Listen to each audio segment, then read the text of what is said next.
Honorable Rasamanikam, you have 18 minutes. Thank you, Honorable Presiding Member. In fact, it's a very important debate, and I'm very grateful that the Honorable Minister in charge is in the House listening very intently to all the speeches here. ගරු ඇමතුමා අපි මේ විවාදයේදී ප්‍රධාන වශයෙන්ම මම පාර්ලිමේන්තුවල තේරී පත්වෙච්ච මුල් කාලේ ඉඳලම විශාල අවශ්‍යතාවයක් ප්‍රධාන වශයෙන්ම අවශ්‍යතාවයක් ලෙස අපි කතා කරා මේ ෆෙරි සර්විස් එක පිළිබඳව. මේ යාපනයේ ඉඳන් ඉන්දියාවට යන ෆෙරි සර්විස් එක නැත්නම් මන්නාරමේ ඉන්දියාවට යන ෆෙරි සර්විස් එක යම් ක්‍රමයකින් මේ ෆෙරි සර්විස් එක නැවත ආරම්භ කරන්න කියලා දිගින් දිගටම ඉල්ලම් කරා. මේක හැම අමාත්‍යාංශ උපදේශකාරක සභාවල කියනවා, විදේශ කාරක සභාවේ කියනවා. දැන් මේක පිළිබඳව අපිට පහුගිය කාලේදී තිබ්බ තොරතුරක් තමිල්නාඩුවට ළඟ ප්‍රාන්තයකට මේ සර්විස් එක ආරම්භ කරලා එතන ඉඳන් ආපහු ගේනවා කියලා. දැන් හැබැයි මේකෙදි කොහෙද දන්නේ නැහැ මේකේ තියෙන බාධාව තියෙන්නේ. මේක හරියටම දිගටම හරි සේවයක් හරියට මේ සපයන්න කොහෙද මේක බාධාව තියෙනවා අපිටත් හරියටම හිතා ගන්න බැරි තත්ත්වයක තමයි ඉන්නේ. ඉතින් ගරු ඇමතුමාගෙන් මම මේක ඉල්ලීමක් කරනවා විශාල වශයෙන්. මොකද ඔබතුමා දන්නවා තමිල්නාඩුවේ ඉන්නවා මං හිතන්නේ ලක්ෂ 1.5ක් දෙයක් විතර ලංකාවේ ජීවත් වෙන්න බැරි නිසා 1980 ගණන් වල 90 ගණන් වල 2000 වගේ ගිහිල්ලා අදටත් ඒ රටේ සරණාගතය වශයෙන් ඉන්නවා. ලංකාවේ රජයට වගකීමක් තියෙනවා මේ ජනතාව වෙනුවෙන්. දැන් අද වෙනකොට මම දන්න විදිහට the government of India, the Tamil Nadu government, thankful to the chief minister, is spending almost 60 to 80,000 rupees per refugee who is in one of those camps. So how long are we going to ignore that some of our citizens, some of our fellow citizens who had to flee this country are still living in refugee camps for over decades now? So one of the biggest issues that comes up when they want to come back to the country is that over the last 20-30 years, they have accumulated some things. Maybe they have accumulated a fridge, a TV, a motorbike, who knows? But so if they are to be repatriated back to this country, when they come back, it is essential that they are able to transport some of these goods back, which they can never do on the plane. So which is why it gives me the doubt that is the government hesitant to ensure that this service operates fully functionally because the government doesn't want some of these refugees to come back to the country. Are you depriving some Sri Lankans their right to come back to this country Honorable because Minister, the state does not want the Tamil population to return to this country? Honorable, just give me a minute. You can take that time from me. In order to get a ferry service between India and Sri Lanka, I have done a lot of work. I had constant discussion with the Indian High Commissioner, and I spent 600 million for the KK's harbour. And I have put up the buildings. Honorable DC, sir, I just want to tell you, I am not talking about the KK's harbour, sir. I am talking... Also, I had discussion with the Indian High Commissioner. He assured me that a ferry service will start within another 1 or 2 weeks' time to take Thank you. Thank you, Honourable Minister, for that clarification. So, thank you. Sir, my time. Sir, in the interest of time, our part, sir, in the interest of time, I would like to continue my speech. I am thankful to the Honourable Minister for the clarification that he provided. Honourable Minister, I have no doubt that the Government of India will cooperate. My doubt is with the state. Presently you are the minister in charge of aviation and ports, but in the previous ministers also gave me such similar responses saying the ferry service will start in 2 weeks or 3 weeks, but we are still to see that ferry service operate. So I would like to urge you to follow up on this. To please, sir, please respond to that in your time, sir. I only have very short amount of time and I have a lot of issues that I would like to raise. Moving on from there, ඒ වගේම තමයි ගරු ඇමතුමනේ මඩකලපුව දිස්ත්‍රික්කයේ තියෙන airport එකක්. දැන් යාපනයේ airport එකට අපි දන්නවා ඩේලි ෆ්ලයිට්ස් එනවා. අපි ඒ ෆ්ලයිට්ස් ඉතාලම ෆුල්. ඒ ෆ්ලයිට්ස් වල සීට් එකක් ගන්න එකත් සමහර දවස්වල අමාරුයි. මඩකලපුවේ එයාපෝට් එකත් මම දන්නවා හැම සැරේම කවුරු හරි ඇමති කෙනෙක් ආවොත් එම දානවා ටුවර් එකක් බැටික්ලෝ එයාපෝට් විසිට් ටුවර් එකක්. අපිත් ඒ ඇමතිවරයාත් එක්ක ගිහිල්ලා බලනවා කැරකිලා බලලා එනවා. බල්ලාවට මේ බැටික්ලෝ දැනට තියෙන එයාපෝට් සයිස් එකත් එක්ක දැනට ගේන්න පුළුවන් එයාක්‍රාෆ්ට්ස් තියෙනවා. දැන් මාලදිවයිනේ වගේ තියෙන රටක මොන හරි කම්පැනියක් එක්ක අපි කතා කරලා අඩුම ගානේ ඒගොල්ලන් දෙන්න බදු සහන දෙනවනම් අන්න ඒ වගේ කට්ටියට දෙන්න. මොන හරි බදු සහනයක් දීලා මොකද ඒවියේෂන් මම දන්නවා IMF එකේ කොන්දේසිත් එක්ක බදු සහන දෙන එකේ යම් ගැටලු තියෙන්න පුළුවන්. හැබැයි මම උදාහරණයක් වශයෙන් කියන්නේ රටට කනෙක්ටිවිටි.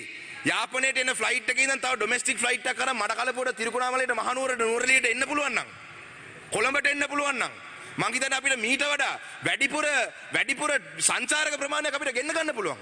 රටේ ඉන්න මේ දෙමළ සිංහල ඕන ඩයස්පෝරාක් දැන් ඩයස්පෝරා කොහම දෙමළ විතරක් නෙවෙයි ඩයස්පෝරා කියන වචනේ ලංකාවෙන් පිට ජීවත් වෙන ලංකාවේ කණ්ඩායම්. ඒතර දෙමළ සිංහල මුස්ලිම් ඔක්කොම ඉන්න මේ කණ්ඩායම් වලටත් මේක විශාල වශයෙන් ප්‍රයෝජනයක්. ඒක නිසා මම කියන්නේ මේ තියෙන දේම අපි කරන්නේ නැතුව අලුත් වශයෙන් අලුත් විදිහට හිතලා මේ කොහොමද මාලදීවයිනට පුළුවන් නම් කුඩා ප්ලේන් ගෙනල්ලා කනෙක්ටිවිටි හදන්න. නිකන් ත්‍රිවිල් යනවා වගේ ප්ලේන් යන්නේ. අපිට බැරි කමක් නැහැ. ඒක නිසා මම කරු ඇමතුමනි ඔබතුමාගෙන් ඉල්ලන්නේ මේ පිළිබඳව. හැබැයි අපිට දැනට තියෙන සේවය බැලුවම මම දැක්කා උදේ මගේ අපේ මිත්‍ර චන්දින් වීරක්කොඩි මන්ත්‍රීතුමත් ඇමතුමත් හිටපු ඇමතුමත් කියලා තිනවා. ඊයේ දවසේ ශ්‍රී ලංකන් ගුවන් සේවයේ එන්න තිබ්බ ගුවන් යානාව මමත් පැය 12ක් පස්සේ තමයි ලංකාවට ආවේ. ඉතින් මේ ගුවන් ගමන පිළිබඳව කියන ගුවන් සේවාව ගැන කියනකොට ශ්‍රී ලංකන් ආයතනයේ විතරක් අපි මෙතනදී චෝදනා කරලා කරන්න බෑ. මොකද මට මතකයි කොවිඩ් කාලෙදී අලුතෙන් ප්ලේන් වගේක් මිලදී ගන්න උත්සාහයක් ගත්ත වෙලාවේ මේ පාර්ලිමේන්තුවේ ඉන්න කණ්ඩායමක් තමයි ඒක බ්ලොක් කරේ. ඒ අවස්ථාවේදී කොවිඩ් කාලේදී ඉතාමත්ම අඩු මිලකට මොකද කොවිඩ් කාලේ කවුරුත් ප්ලේන් ගත්තේ නැහැ. දැනට එන්ජින් ශ්‍රී ලංකන් ගුවන් යානා එන්ජින් නැතුව ප්ලේන් තුනක් තියෙනවා. මේ එන්ජින් උනත් ඒ කාලේ අරන් තිබ්බනම් මොකද ලෝකේ කාටවත් එන්ජින් අවශ්‍ය නැහැ ප්ලේන් ඔක්කොම නවත්තලා තිබ්බේ. අපි ඒ කාලේ කරලා තිබ්බනම් මේ වෙනකොට ශ්‍රී ලංකන් ගුවන් සේවයට තියෙන අලුතෙන් ප්ලේන් මම දන්න විදිහට මම හරි මේක ගැන හොයලා බලන්න වහාම පරීක්ෂණයක් කරන්න ඒ බදු අරගෙන තියෙන ප්ලේන් ටිකෙන් මිලියන ගාණක් මම හිතා මිලියන 750ක් කොහෙද ඩොලර් ඒ ප්‍රමාණයක් එන එක නැති වෙයි කියන බයට මේ පාර්ලිමේන්තුවේ ඉන්න කණ්ඩායමක් තමයි ඒ අවස්ථාවේදී අලුත් ප්ලේන් මිලදී ගැනීම නැවතුවේ. දැන් මේ සේවකයන්ගේ ඉල්ලීම් ටික බැලුවම සමහර අවස්ථාවල අමතුමා හොයලා බලන්න සමහර නිලධාරීන් ඉන්නවලු ඇමතිතුමාටත් වඩා පවර්ෆුල් නිලධාරීන්. ඒ කියන්නේ සමහර නිලධාරීන් ඉන්නවලු මේ තීරණයක් අරගෙන දැන් ශ්‍රී ලංකන් එයාර්ලයින්ස් එකේ ෆ්ලයිට් කැබින් ක්‍රූ එකට ඒගොල්ලන්ගේ ඩිනර් අලවන්ස් එක මීල් අලවන්ස් එක ඒ යන ළමයිට යනකොට ඒ පිරිමි ළමයිට ගෑනු ළමයිට ඒ කණ්ඩායමට ප්ලේන් එකේ දෙන කෑම රැට කන්න කියනවා. ඒ ප්ලේන් එකේ දෙන කෑම වේලේ සත්‍ය අපිත් දන්නවා. මොකද ප්ලේන් එක හැම සාමාන්‍ය කෑම වේලට දෙන්න පුළුවන්. ඒ මීල් allowance එක පවා කොවිඩ් වලට පෙර තිබේ මීල් allowance එක පවා දෙන්න කියලා තීන්දුවක් ගත්තම ඒ තීන්දුව ක්‍රියාත්මක කරන්න යම් නිලධාරීන් කැමති නැහැ කියලා කියනවා. මේක සමහරට සභාපතිවරයා ගන්න හරි තීන්දුව වලටත් නිලධාරීන් සහයෝගය දක්වන්නේ නැහැ කියනවා. සමහර මේ මට නිලධාරීන්ගේ කටකතා අපි හරියට බලන්න සමහර නිලධාරීන් කියනවා ඇමතිතුමා කියලා ඔබතුමාද ඔබතුමා රාජ්‍ය ඇමතිතුමාද දන්නේ මේ ආයතනයේ විතරයි සමහරට ඇමතිතුමා යනවලු නිලධාරීන්ගේ කාර්යාලයට කතා කරන්න කියලා මේ නිලධාරීන් කියනවා. ඉතින් අපිට දැන් ඉතාමත්ම මේ ග්‍රවුන්ඩ් ස්ටාෆ් එකේ ඉන්න අය ග්‍රවුන්ඩ් හැන්ඩ්ලින් කරන අය ප්ලේන් එකේ ඉන්න ස්ටාෆ් එක ඒ වෙන අමාරුව ඔක්කොම එන අනිත් පැසෙන්ජර්ස් පැය 12ක් ලෝන්ජ් එකට ගිහලා හොඳට කන පැලෙන්න බීලා ලෝන්ජ් එකේ ඉඳන් නැගලා ප්ලේන් එකේ නැග්ග වෙලේ ඉඳන් ඒ ප්ලේන් එකේ ඉන්න ගෑනු ළමයිටයි චෙකින් කවුන්ටරේ ඉන්න ගෑනු ළමයිට තමයි බයින්නේ. අපි මේ ඇස් එකෙන් දැක්ක දේවල්. ඉතින් ඒක නිසා මේකේ එක කණ්ඩායමකට විතරක් අපි වැරද්දක් කියලා හරියන්නේ නැහැ. ශ්‍රී ලංකා ගුවන් සමාගම ප්‍රයිවටයිස් කරනවා නම් ලංකාවේ පුරවැසියන්ට ඒකේ වැඩිපුර ලාභයක් ලැබෙන විදිහට තමයි ප්‍රයිවටයිස් කරන්න ඕනේ. මේක යම් කණ්ඩායමකට විතරක් පගා කොමිස් ගන්න පුළුවන් විදිහට මේක ප්‍රයිවටයිස් කරොත් එහෙම අන්න ඒ අවස්ථාවේදී ඒ ප්‍රයිවට් එවන් ප්‍රයිවටයිසේෂන් වලට අපිත් විරුද්ධ වෙයි. හැබැයි මේක ලංකාවේ මොකද ලංකාවේ නැෂනල් කැරියර් එකක් අවශ්‍යයි. ඒක හරි ආකාරයෙන් කරන්න ඕනේ. ග්‍රවුන්ඩ් හැන්ඩ්ලින් උයි කේටරින් එකයි විතරක් වෙනම විකුණනවා කියන එක පිළිගන්න බැරි දෙයක්. මොකද ඒ දෙක විතරයි ලාභ ලැබෙන්නේ. ඒ දෙක අයින් කරොත් එහෙම ශ්‍රී ලංකන් ගුවන්සේ කවුරුත් ගන්නෙ නැති වෙයි. ඒක නිසා මම ෆෙරි සර්විස් පටන් ගන්න එක තියෙන ප්ලේන් අලුතෙන් දාන එක මේ ලංකාවේ මඩකලපුවට ඩොමෙස්ටික් කිව්වට දැනට තියෙන ජාතික සේවාව හරි අපි ඉස්සෙල්ලා ආරක්ෂා කරගන්න. ඒයි මේ වගේ තත්ත්වයක් තියෙනකොට අපි දැක්ක පහුගිය සතියේදී ජනාධිපතිතුමා ගිහිල්ලා විදේශ මාධ්‍යයකට ලොකු පාට් එකක් දාලා තියෙනවා do you think we are second class citizens කියලා. Now honorable president, his excellency the president, if they think that we are, I don't know if what his intentions were when you said that or in that interview, even if that journalist thinks that we are second class citizens in this world, who brought us to this state? You are a 5-time prime minister. You are also part of the problem. In case anybody in this world thinks that we are second class citizens, you are one of the reasons why they think such matters. Why wouldn't they think that we are second class citizens? Then දෙවනි මේ ලංකාවේ ඉන්න පුරවැසියෝ දෙවනි කණ්ඩායමේ පුරවැසි ගැන උදාහරණයක් වශයෙන් ගත්තොත් එimhe කියමු දැන් කෝච්චියක් ගත්තම තියෙනවා ෆස්ට් ක්ලාස් ටිකට් තියෙනවා සෙකන්ඩ් ක්ලාස් ටිකට් තියෙනවා තර්ඩ් ක්ලාස් ටිකට් තියෙනවා සමහර අය හොරෙන් උත් යනවා. දැන් ලංකාව මේ ලෝකේ ට්‍රේන් සිස්ටම් එකක් හරි ගත්තම අපි හොරෙන් යන සෙට් එක. අපි ෆස්ට් ක්ලාස් උත් නෙවෙයි, සෙකන්ඩ් ක්ලාස් උත් නෙවෙයි, තර්ඩ් ක්ලාස් උත් නෙවෙයි. ඇයි මම එහෙම කියන්නේ? ඒ මිනිස්සු එහෙම හිතන එක වැරද්දක් නෙවෙයි. මොකද අපිත් මේ විදේශ රටවල් වල තියෙන සමුළු වලට රැස්වීම වලට යනකොට අපෙන් අහන්නේ you are from the country where judge has fled the country because there is no safety for him. අපෙන් අහන්නේ මොනවද? ඕගොල්ලන්ගේ රටේ නේද අර නීතිඥවරයෙක් සමා වෙන්න නීතිපතිවරයෙක් නේද? ජජ් විනිශ්චයකාරවරයෙක් රට දාලා ගියේ රටේ ඉන්න മന്ത്രിවරු එතුමට මර්ධන කරා කියලා කියනවා. එතුමට නීතිපති දෙපාර්තමේන්තුවෙන් තර්ජන කරා කියනවා. අන්න ඒ රටේ නේද ලංකාවේ කියලා කියන්නේ. අපිට මොන සෙකන්ඩ් ක්ලාස් සිටිසන් කියලා අලුතෙන් ගිහිලා අපේ රට මේ එතන ගිහිලා මහලොකෝ රට මේ ඩිෆෙන්ඩ් කරපන්නේ මේ රට තුළ ඔබතුමා දැන් මේ කරන වැඩ නිසා අපිට මේ එන දේවල්. ඊළඟට බලන්න ප්‍රදීප් එක්නලිගොඩ අදට දවස් 5000යි. දවස් 5000ක් where is ප්‍රගීත් කියලා ලංකාව වටේ මහනවා. ආසාද් මෞලානාගේ හඬපටේ ප්‍රදීප් එක්නලිගොඩට මොනවද කරේ කියන එක එයා කියන්න ලෑස්ති කියලා කියනවා. හැබැයි ජනාධිපතිතුමා මොනවද කියන්නේ? සරල ඉන්ටර්නැෂනල් ඉන්ක්වයරි එකක් අවශ්‍ය නැහැ කියනවා. එතකොට රට තුල මේ රටට එන නාමය අපෙන් හඳුනන those that your countries where that the journalist was missing for 5001 days, the president doesn't, I hear he doesn't want to have an international investigation. ඔබතුමා ගිහිල්ලා මේ do you think I'm a second class citizen කියලා අහලා මේ ජාතික ලොකු ජාතියට ගැම්මක් ගෙනාවේ නැහැ. ඔබතුමා රට පිළිබඳව තියෙන අපකීර්තිය තහවුරු කරලා ආවේ. අහනවා පාස්කු ප්‍රහාරයේ බලයට එන්න අවශ්‍ය නිසා පාස්කු ප්‍රහාරය කරලා මිනිස්සු 300කට කිට්ටු වෙන මරපු රටෙන් නේද ඔබතුමාලා ඉන්නේ? ශ්‍රී ලංකාව කියන්නේ රට නේද? කාලයක් තිබ්බ ශ්‍රී ලංකාව කොහම ක්‍රිකට් වර්ල්ඩ් කප් එක දින්න රට, පොඩි දූපතක් ලස්සනයි ඩිල් මතේ තිබ්බා. දැන් එහෙම නෙවෙයි. අර ඊස්ටර් සන්ඩේ ඇටැක් එක කරලා ඒක කවර් අප් කරන්න ඊට පස්සේ දැන් ඉන්න ජනාධිපතිතුමාත් ඉන්ටර්නැෂනල් ඉන්වෙස්ටිගේෂන් එක එපා කියන රට නේද? ඔත අහන්නේ. වෙන මොනවද අහන්නේ? ලසන්ත වික්‍රමතුංගගේ ඝාතනය පිළිබඳ කියනවා. කවුද ට්‍රිපලි ප්ලටූන් එකත් එක්ක සම්බන්ධයි? කොහොමද ඝාතනය කරන්න මම සාක්ෂි දෙන්න ලෑස්ති කියලා ආසාද් මෞලානා කියනවා. පරීක්ෂණයක් පවත්වන්න ජනාධිපතිතුමා බෑ කියනවා. මොකද්ද ඒකට හේතුව? රටෙන් අහන්නේ මොනවද? මිග් වලින් හොරකම් කරපු හිටපු ආරක්ෂක ලේකම්ව ආරක්ෂා කරන්න බෑ කියලා කියන ජනාධිපතිතුමා ඉන්න රට නේද ඔබතුමාගේ රට? අපි මොනවද උත්තර දෙන්න ඕනේ? So you think second class citizens? I have many more instances, many more examples that I can point out as to why people in this world would think that we are second class citizens. But remember, it's that you're part of the problem, Your Excellency the President. You have been a Prime Minister 5 times in this country. All these years, all these terms that you served, you may have said that I was under executive president, I didn't have enough power to do this. But this time around, you have the SLPP like your puppets.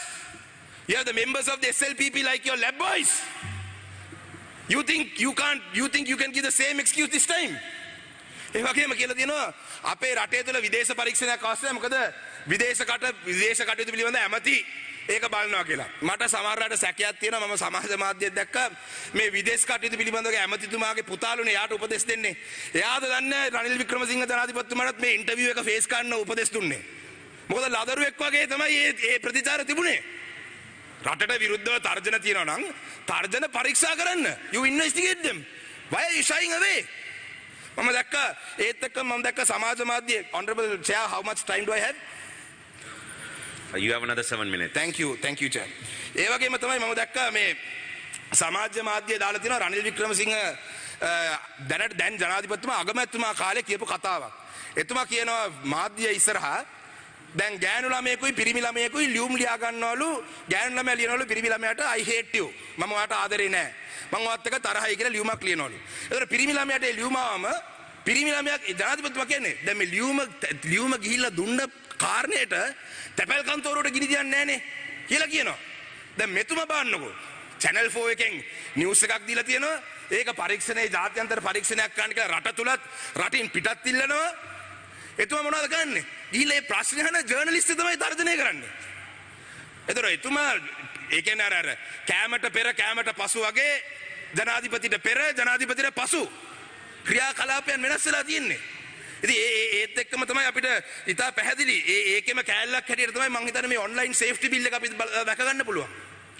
දැන් මේ online safety bill එක කියලා ගෙනල්ලා මේ online safety bill එක කියන්නේ මේ රට තුල තියෙන මම දැක්කා I was just part of a conference on religious freedom and Sri Lanka was one of the countries that we didn't have specific laws to curb religious freedom. rather, sorry, we were one of the signatories to the ICCPR Act, but blasphemy laws, we didn't have any blasphemy laws, direct blasphemy laws. So this online safety bill is going to act as one. Right now we have the ICCPR Act, which has been abused to arrest people who are against your view, to use against people with minority opinions in this country. So this online safety bill, if it's brought, it will give the president immense amount of power to ensure that every voice that is against him can be suppressed. දැන් උදාහරණයකට මේ online safety bill එක ගෙනාවොත් එහෙම ඒකේ මගේ මේ කතාව දැන් යනවා මේ කතාව YouTube channel එකක් අරන් දානවා නැත්නම් මම පාර්ලිමේන්තුවේ එළිය කතා කරන කතාවක් ගන්නවා ඒක YouTube channel එක දානවා කවුරු හරි කණ්ඩායමක් මේ online safety commission එක හරි ඒ කමිටුවට කියන කම්ප්ලේන්ට් එකක් දානවා මෙන්න මේ YouTube channel එකෙන් මට විරුද්ධ මෙහෙම ආණ්ඩුවට විරුද්ධ ප්‍රකාශයක් කරලා තියෙනවා. එතකොට මේ කමිටුවේ ඉන්නේ 5 දෙනා. ඒ 5 දෙනා පත් කරන්නේ ජනාධිපති. if I'm wrong, please correct me. It's not even the Constitutional Council that appoints the 5 of them. Directly the executive president will appoint them. So මේ පස් දෙනා මොනවද කරන්නේ? ජනාධිපතිතුමාගේ පස්සේ අපි දැක්ක ජනාධිපතිතුමා පත් කරන කට්ටිය මැතිවරණ කොමිසමෙන් ඉල්ලා ආස්සන පහුගිය කාලෙදී. මැතිවරණය ප්‍රකාශ කරලා දිනවල ජනාධිපතිතුමාගේ උමනාවට මැතිවරණ කොමිසමෙන් අයින් වෙන කණ්ඩායම් හිටියා. ඒ වගේ කාලයක ජනාධිපතිතුමා පත් කරන කොමිටුවක් මොනවා වෙයිද? ඒ පස් දෙනා තමයි තීරණය කරන්නේ මිලියන 21ක් ලංකාවේ ජනතාව කියන දේවල් හරිද වැරදිද කියලා. ඒ ඔන්ලයින් දැන් මෙතන මේක දුකට හේතුව කියන්නේ ජනාධිපතිතුමාට පාර්ලිමේන්තුවේ තමන්ට හිතවත් මේ කණ්ඩායමේ බලය තියෙන ඕන බිල් එකක් ගේන්න පුළුවන් පාර්ලිමේන්තුවේ මේක පාස් කරගෙන තමන්ට ඕන දේ කරන්න ඉඩ තියෙනවා. ඉතින් ජනතාව පෙළ ගැහෙන්න ඕනේ. voice YouTube channel එක කරා පවා ඉදිරි අනාගතයේ කවුරු හරි කම්ප්ලේන්ට් එකක් දැම්මොත් ඔවුන්ව ගෙන්නන්න පුළුවන් ඒව අයින් කරන්න කියන්න පුළුවන්. ආණ්ඩුවට විරුද්ධ මතයන් ප්‍රකාශ කරොත් එහෙම ඔවුන්ට විරුද්ධව දඬුවම් කරන තරම් බලයක් මේ ඔන්ලයින් කමිටුවට තියෙනවා. Honorable member, you have 2 more minutes. I'm winding up, sir. So ඒක නිසා ඉතාමත්ම අපි මේ අවස්ථාවේදී කියන්නේ ජනාධිපතිතුමාට ඉතාමත්ම ඔබතුමාට තව ඉදිරි අනාගතයේදී ඔබතුමාට ඉදිරියට මේ රටේ දිගටම නායක හැටියට ඉන්න අවශ්‍යතාවයක් තියෙනවා නම් කැමැත්තක් තියෙනවා නම් ඔබතුමාගේ ක්‍රියාකලාපයන් දැන්වත් වෙනස් කරගන්න වෙයි. එහෙම නැති වුණොත් එහෙම ඉදිරි අනාගතයේදී අනේක අමාරුයි. IMF එකේ දෙවනි කාර්තුවත් ලැබෙන්නේ නැති තත්ත්වයට ඇවිල්ලා තියෙනවා. IMF එකෙන් දාලා තියෙන කොන්දේසි 17 මෙතන තියෙනවා. ලංකාවේ ඉන්න කණ්ඩායම් වලට IMF එකෙන් කරගෙන තියෙනවා ලංකාවේ තියෙන දූෂණ ගැන. ඒකේ කියනවා IMF එකෙන් කියනවා ලංකාවේ තියෙන කුපාඩි වැඩ ටික ඔක්කොම IMF එක කියනවා දැන්. ඉතින් අපි කලින් ඉඳන්ම කිව්වා මේවා හරියට හදලා තිබ්බනම් අද වෙනකොට IMF එකෙන් ඇවිල්ලා කියන කලින් අවස්ථාවක් නැහැ. අවසාන වශයෙන්ම ஜனாதிபதி அவர்கள் எதிர்வரும் வெள்ளி சனி ஞாயிற்றுக்கிழமையிலே மட்டக்களப்புக்கு வருவதாக நாங்கள் அறியக்கூடியதாக இருக்கின்றது. மட்டக்களப்பில் தொடர்ச்சியாக 22 நாட்களாக இன்றையுடன் 22 நாட்களாக மயிலத்தமடு மாதவனி என்ற பிரதேசத்திலே பண்ணையாளர்கள் தொடர்ச்சியாக ஆர்ப்பாட்டத்தில் ஈடுபடுறார்கள். இந்த பண்ணையாளர் எதுக்காக ஆர்ப்பாட்டத்தில் ஈடுபடுறார்கள் என்று சொன்னால் தங்களுடைய மேச்சத்தர நிலங்களை அபகரித்து அந்த மேச்சத்தரையிலே ஏனைய மாவட்டங்களில் இருந்து அமைச்சருடைய வழிகாட்டலிலே இந்த மேச்சத்தரையிலே புதிதாக விவசாயம் செய்வதற்கு ஏனைய மாவட்டங்களிலிருந்து வருவதுதான். இதிலே அவர்கள் விரும்பினால் எங்கேயாவது ஒரு காட்டு பிரதேசத்தை காட்டை அழித்து வெளியாக்கி அமைச்சர் விரும்பிய மாதிரி செய்யலாம். மேச்சத்தரை என்றது நாங்கள் புதிதாக உருவாக்க முடியாது. நாங்கள் புதிதாக காடை வெட்டி புல்லை வளர்க்க முடியாது. மட்டக்களப்பு மாவட்டத்திலே விவசாய ஆரம்ப கூட்டம் மாவட்ட மட்ட பிரதேச மட்டத்தை சொல்லப்பட்டிருக்கு.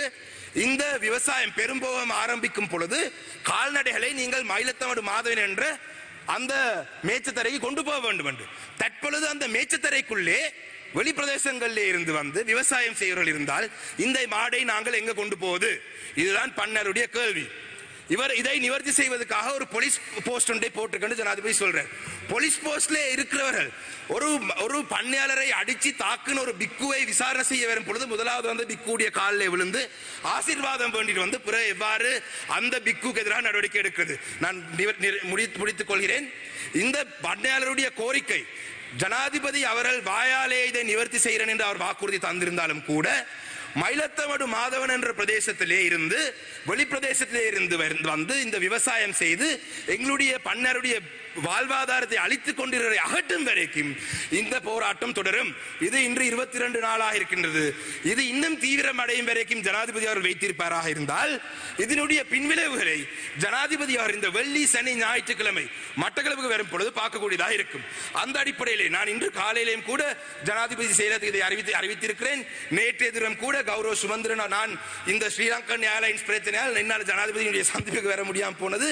கௌரவ சுமந்திரன் நேற்றைய தினம் சந்தித்து ஜனாதிபதி வாக்குறுதியை தந்திருக்கிறார். நான் இதை நிவர்த்தி செய்வேன். ஆனால் ஜனாதிபதி மட்டக்களப்புக்கு வருவதற்கு முதல் இதை நிவர்த்தி செய்யாவிட்டால் நாங்கள் மக்களுக்காக இல்லாவிட்டாலும் வாய் பேச முடியாத அந்த சீவன்கள் 400,000 அந்த கால்நடைகளுக்காக நாங்கள் ஒரு பாரிய எதிர்ப்பினை ஜனாதிபதிக்காக காட்ட வேண்டியதாக வரும் என்ற செய்தியை சொல்லி என்னுடைய நாங்கள் ஜனாதிபதிக்கு முதலாம் பிரஜைக்கு தர வேண்டிய அந்த கவனிப்பை நாங்கள் தருவதற்கு தயாராக இருக்கிறோம் என்ற செய்தியை சொல்லுமாறு அண்ணன் மனோ கணேசன் சொன்னதை நான் சொல்லியிருக்கிறேன். நன்றி, வணக்கம். Thank you. Honorable